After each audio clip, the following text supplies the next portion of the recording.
Dominick has joined us again for an important discussion that applies to each of you in the nursing community out there. And that is, we're going to talk about a client that each of you can identify with that came to Dominick, and we're going to explore what those problems were, because we find that the nursing community has some very unique financial challenges.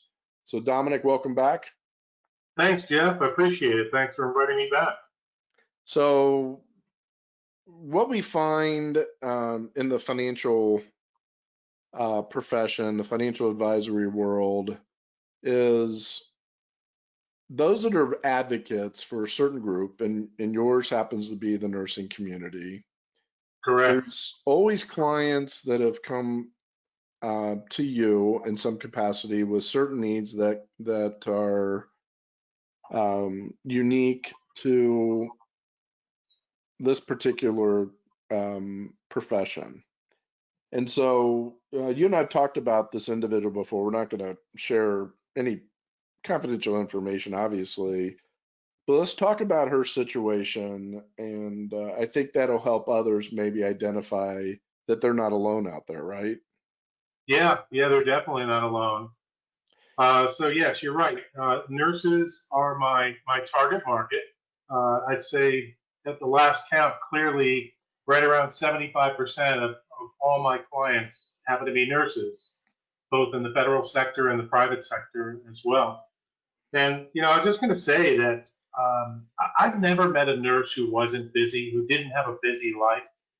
I mean, these people generally, they're not 9-to-5ers or 8-to-4ers. They're usually putting in at least an hour or two, sometimes 3 extra at the end of their day.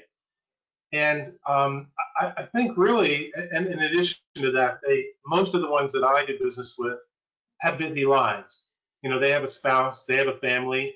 I'm going to venture to say probably a third, or maybe a little bit less, of the ones I work with, Jeff, have second careers. They have second nursing jobs. That's how dedicated these people are. So, they'll get 2 pensions, not just 1 pension someday.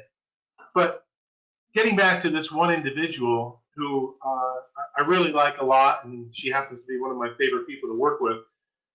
So, she called me up when she was ready to retire, and this is about 2 years ago. And to my surprise, she had a very robust TSP account. So she had done a really, really good job of putting away, the proper amount of percentage each pay period. She had done a really good job of selecting the superior or supreme fund to fit her, her age and when she was going to be retiring. But, she wasn't aware of all of her full options for her TSP. And she thought that she had to leave her TSP at the federal employ when she left there at the federal government, and either manage it from there and just take withdrawals, or she was familiar with the annuity portion of the TSP, but not intimately familiar with it. So she thought she basically had 2 options. One, I leave it here and I just draw on it, and I go to the well every month. And we all know what happens when you go to the well too many times in a month. Eventually the well goes dry, right? Right.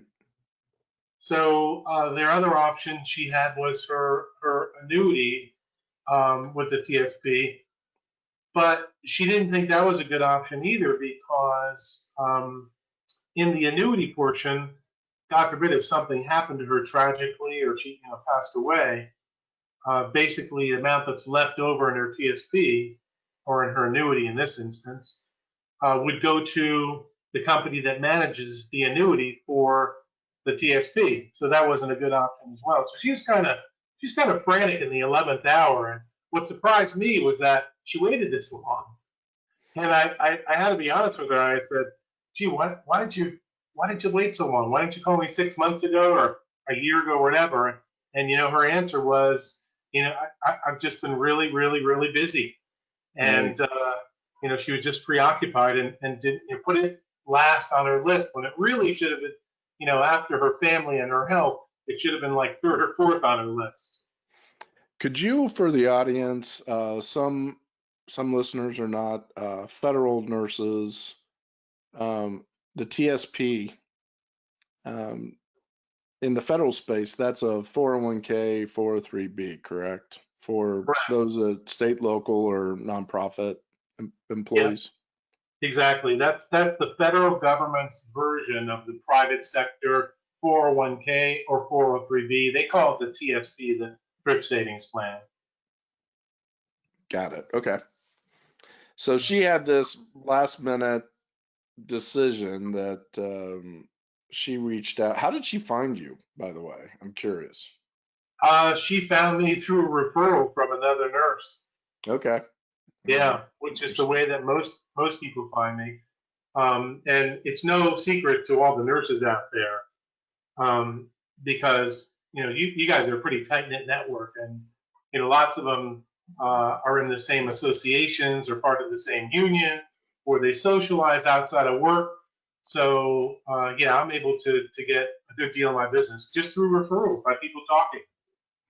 So also with her, was she married? She was married, yeah. Yeah, her husband actually worked at a university. And had he done proper planning? Well, fortunately, his university had pretty good options. All company, public or private sector options within your retirement plans are usually somewhat limited, more limited than if you managed it on your own. But yeah, he had a pretty good plan. But honestly, he too didn't really know because he hadn't talked to a financial advisor pretty much ever, other than the people who administered his plan, which they don't have a vested interest in his retirement or his future. They're not fiduciaries like I am. They don't necessarily have to act in the customer's best interest like I do. So he had a plan, that's the bottom line, but he didn't really have a thought of what he was going to do with it. So she was just going to start taking withdrawals out of the retirement. Um, that was her plan. Yeah, yeah, they both were going to do the same thing. Their plan was, well, we were just going to withdraw as much as we needed or as little as we needed along the way, and hope the market performs such that we don't run out of money in retirement. So they really didn't have a plan, but that was their plan. So did you point out to them that uh, if there's a market correction and you're just doing these withdrawals at, maybe depending on the market, you may be dipping into more principal. Was there some type of analysis that showed them how long potentially it would be before they ran out of money?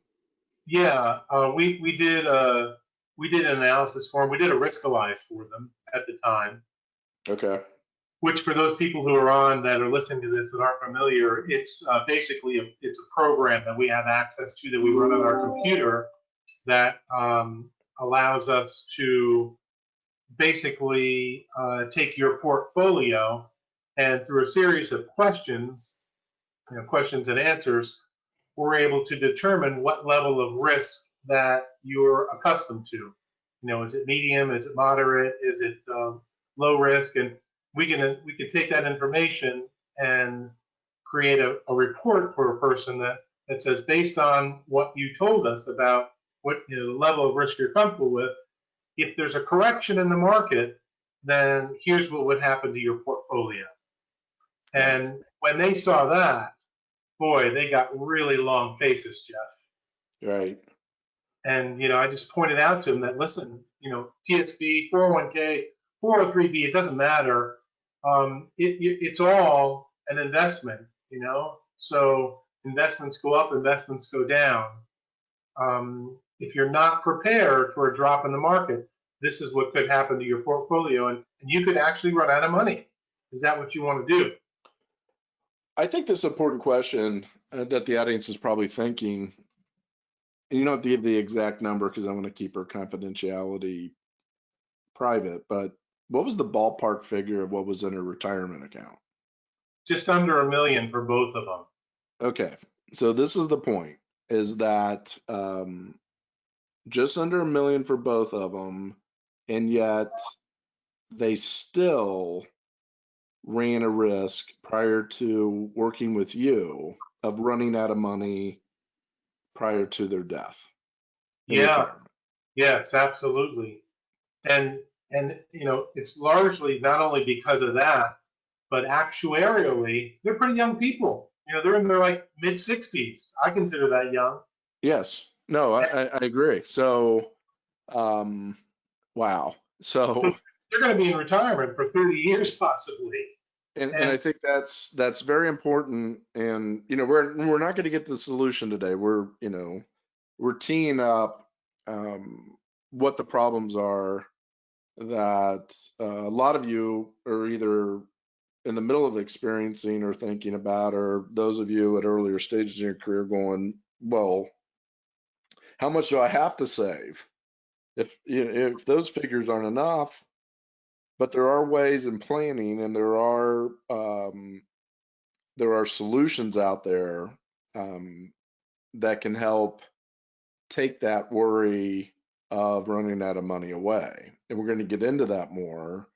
But the purpose of today was to talk about number one, that you can make mistakes that cost you a lot of money if you don't have a really solid plan to create a steady, guaranteed stream of income in retirement. And that's what Dominick's firm does. And number two, you're not alone out there. Okay. You're not alone. And I think a lot of people think, is anybody else in this situation? Because nobody likes to talk about money, right? uh, most people are really, really uncomfortable talking about money. Yes. And so if you're at dinner with some friends, you're not going to talk about, I got $1 million in my account, but I don't think it's going to last 15 years. That's not something, it's not something you talk about, but that's what we do. That's what we do. So um, the bottom line is they're happy clients now, correct? I would say they're, pretty ecstatically euphoric, and they're probably my best testimonial clients because it's a big difference from where they were headed to where they're headed now. They're very happy. So let's leave this episode here. And this is kind of a tease for everybody, but look for the upcoming episodes as we start to dive into the details of not only this case and the solution, but what the other problems each of you in the nursing community are facing. And we're going to start getting into the 5 mistakes nurses make in their financial planning prior to retirement and how to avoid them. So we're going to tackle those subjects starting with the next episode. And then a future episode, we will give you the conclusion and the solution on this nurse and her husband's financial situation, because they are one of Dominick's best clients. So, okay, thanks, Dominick, for sharing this story. And next week, we're going to finish another episode, get into the 5 mistakes, correct? Yeah, absolutely. I'm looking forward to that. And thank you so much, Jeff, for inviting me on today and giving me an opportunity to share with everybody in the community. Thanks so much. Well, we're just getting started on this. There's a lot of interest and a lot of needs out there. We want to help this group. So, how can for somebody listening in today, how can they get a hold of you? My toll-free number that you probably have right at your fingertips, because I'm in another screen right now. You can reach Dominick at 888-545-8840.